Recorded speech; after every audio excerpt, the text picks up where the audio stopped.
चलो देख के आए। इस सिलसिले में इंटरनेशनल के जरिए 15 जुलाई 2024 तक बोलियां मौसूल हो जाएंगी। लाहौर और कराची एयरपोर्ट की आउटसोर्सिंग प्रोसेस का आगाज चंद महीनों के बाद किया जाएगा। जनाब स्पीकर, वफाकी हुकूमत पर अरबों रुपए की अनफंडेड पेंशन लायबिलिटी है।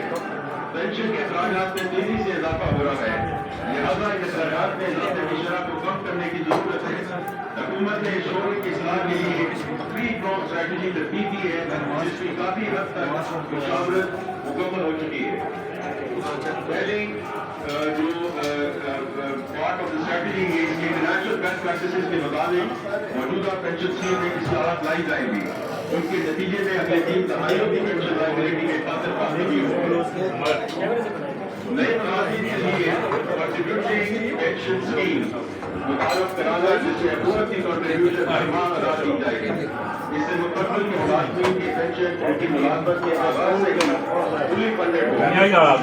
उनकी लायबिलिटी को मैनेज करने के लिए पेंशन फंड का भी जारी किया जाएगा।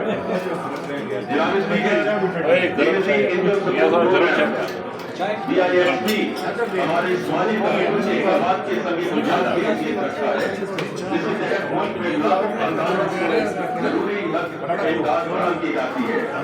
मौजूदा कोalition गवर्नमेंट का अज़्म है कि कमजोर तबके की ज्यादा से ज्यादा मुआवनत की जाए। माली साल 2024-25 के बजट के जरिए कमजोर तबके को BISP प्रोग्राम के जरिए मुआवनत का सिलसिला जारी रखा जाएगा। आइंदा माली साल के लिए हुकूमत दर्ज पेशरफ्त के साथ BISP के लिए मुख्तलिफ रकम को 27% तकाज़े के साथ 593 अरब रुपए तक ले जाएगी।